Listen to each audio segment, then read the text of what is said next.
Hey everyone, welcome to the Industry Show. I'm your host, Nitin Bajaj, and joining me today is Rita Meher. Rita, welcome on the show. Thank you, Nitin, for having me on your show. It's a pleasure. Great to have you here. Pleasure is all ours. Let's Thank you. start with who is Rita?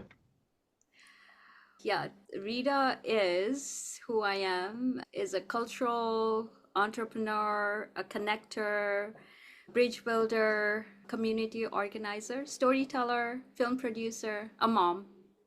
Yeah. Many roles as one would expect. One of the roles you play is the co founder of Tasveer. Tell us what Tasveer is and why did you start it? As we started right after 9/11, and I'm one of the co founders. Right after 9/11, there was a lot of hate and ignorance in the country where brown and people of color were targeted everywhere. My friend Farah and I thought we need to do something and not just sit in silence. We want to do something about it, and we both thought that we should bring stories that would actually alleviate ignorance and hate and curate dialogues around it. So we started bringing films one film at a time. We thought film is the best tool to Mhm. use as a storytelling because it could permeate faster than anything else and reach a wider community. So we start showing films at a time and one at a time and start inviting our friends and start curating dialogues around it, be it on being a Muslim woman or any LGBTQI topic or immigration or you name it. We showed films on every topic and then we will curate dialogues around it, have a discussion. We believe that stories heal people, and when people come together under one roof, there is a power in itself where they can share ideas and exchange how they're feeling. And so and that led to founding Tasveer. We wanted to coin something, and Tasveer means picture in Hindi. Mhm. So we thought that would be a perfect name for our organization. So we called it Tasveer. Very good. Now, in the last 23, 24 odd years, give us a sense of the impact, the reach, any prominent stories that have come along during this time. We feel Tasveer has created an significant impact the way we could measure it. We feel when we were starting out in 2002 and we started showing films around about LGBTQI topics on LGBTQI topics. Back then, we would get such pushback, and our volunteers will fall out. They won't follow, they would stop volunteering with us. There would be 5 or 6 people in the crowd watching the films. And now it's changed drastically. There's people take pride in it. We just sponsored the Desi float at the Pride Parade yesterday, and we see such a difference how community has come and mobilized from then to now. We do all form of storytelling through Mhm. our organization. One is called Yoni Ki Baat, and it's the South Asian adaptation of the vagina monologues. When we first started out, we would get threat emails like it's vulgar about talking about sex or vagina or any related topics, and people would attend our shows anonymously. They won't tell they're going to see the show, but it's all the survivor stories, and we wanted to remove the taboo talking about abuse and domestic violence and any sexual related thing.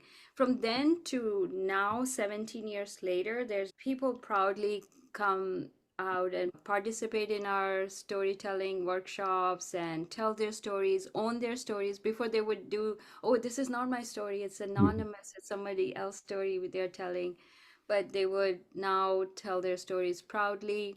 We feel there has been a lot of change due to what we have been doing slowly and steadily for over 23 years, how people talk about different topics, be it about abuse or even going through separation or divorce or all those taboo topics that South Asians mental health that we would Mhm. start doing.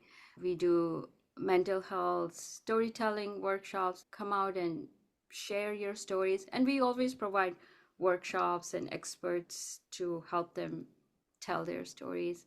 Yeah, we have been seeing a lot of change over 23 years, and we're very proud of it.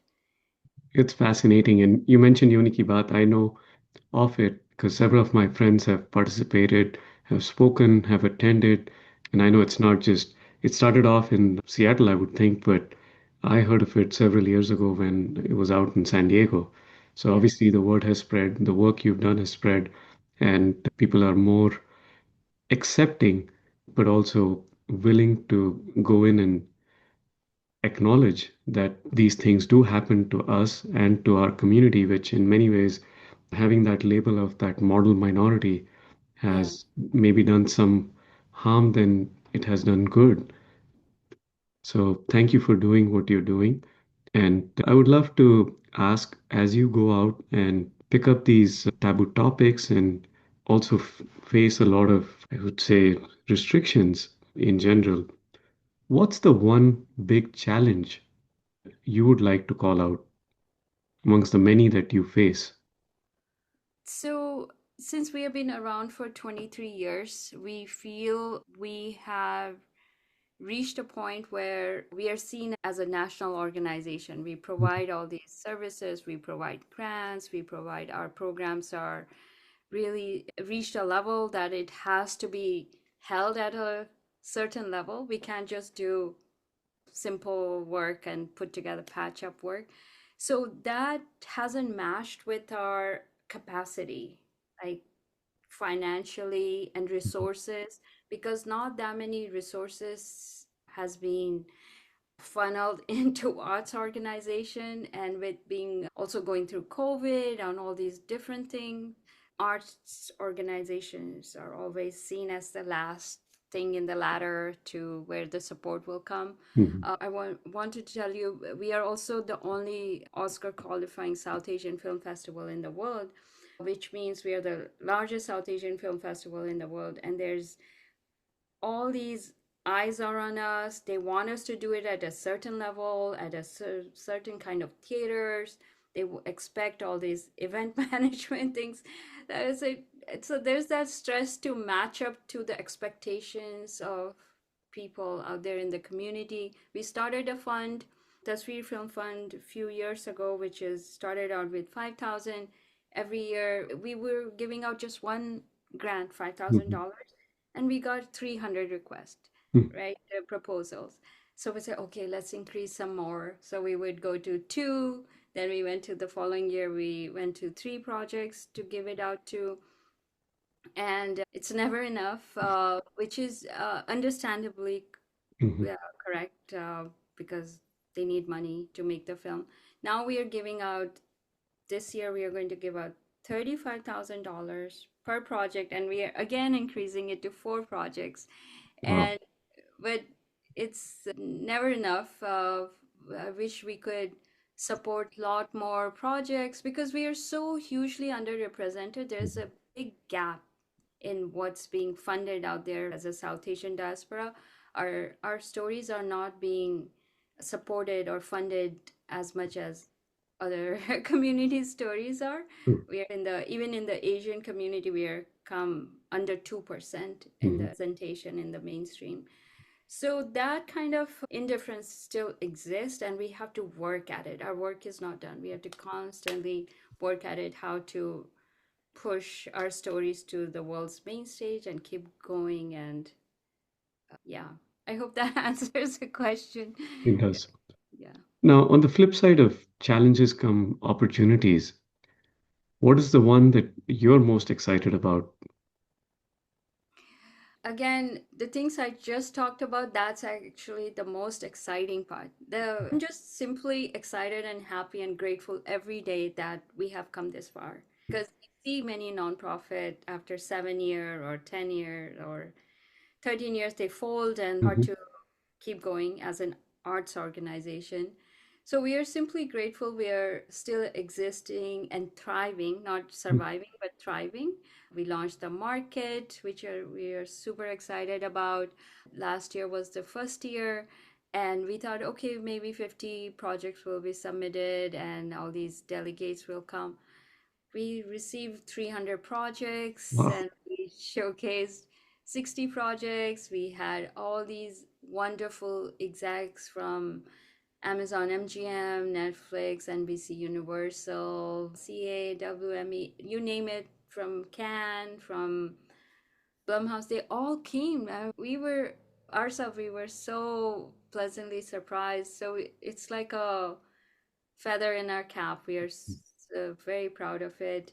I think that's going to go places. It's just going to grow, and we are going to expand the boundaries of it, make it Asian film market, and then maybe MENA market could also get involved in Mm. that.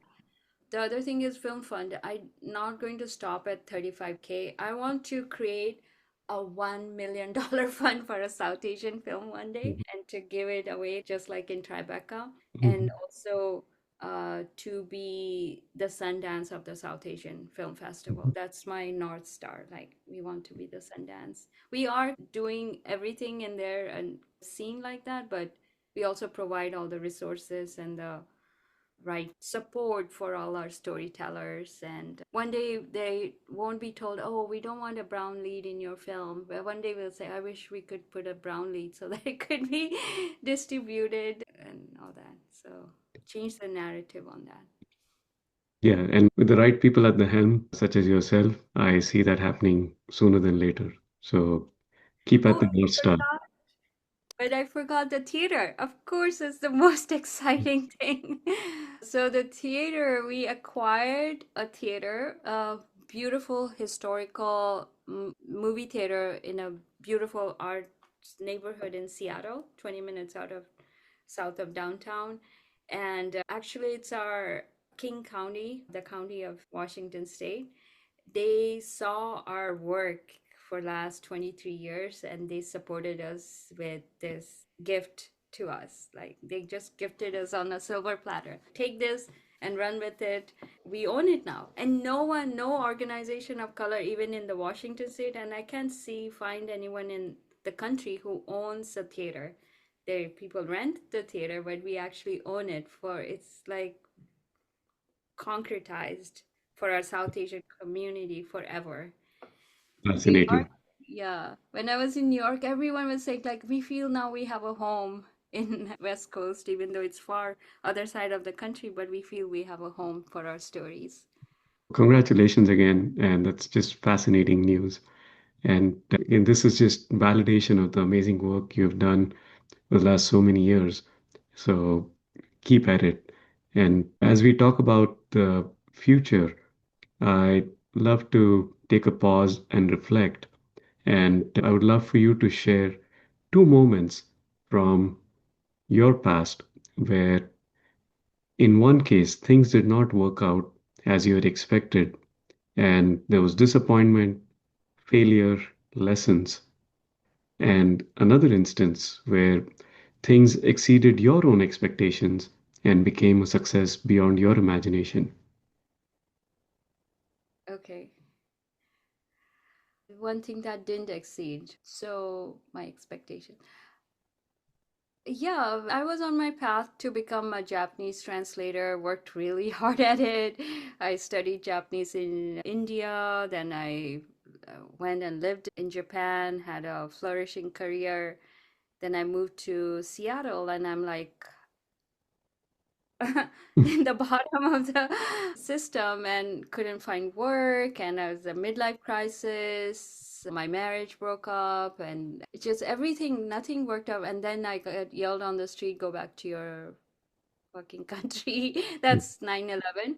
But that moment, kind of everything that wasn't working out is like the moment where I am. And I just took that learning. I just now I feel this older myself, I feel proud of myself that I didn't go the wrong route, right? Stayed Yeah. positive and made a good out of it, made a film on my experience. And that set me on the path to become a filmmaker or an editor, and then started Tasveer. So that is my one thing that didn't work out. And what was the follow-up question? A thing that exceeded your expectations. Yeah, then starting something so in such a simple way, we didn't plan out and had a like a board meeting and like how to start an organization. It was like very, okay, let's show a film. And all we did is called a place, booked a place, and say, okay, we are showing a film, what time, where, and we paid everything out of our own pocket. There was like not a, we did more action than talking, and it was a very simple plan. Let's start showing films and start bringing the community together. And I had never in my wildest imagination that this would actually, I will keep doing for 23 years and forever. And that create so many different initiatives through it and touch so many lives in South Asia or here. Everywhere I go now, I find every I will find someone who knows Tasveer or shown their film or gotten a funding or I helped them made a film or made a connection. It's just so heartwarming and humbling. And I'm like every day I've never felt a day of working for 23 years. Never ever felt a day of working. I even shy away saying I'm going to work. I never say that. I say I'm going to theater, I'm going to film center. Yeah, I never feel like I'm working, but I work like 12, 13 hours a day sometimes, most of the week. It's not a show off, but yeah. That's the joy of finding purpose, right? It doesn't feel Yeah, like work and you can just keep going forever. Uh, yeah, I'm so lucky, so lucky. Yeah. Now, talking about not working, on the opposite side of it, what do you do for fun? I work a lot. Really, I like tonight I have meetings in India for my I do also produce on the side.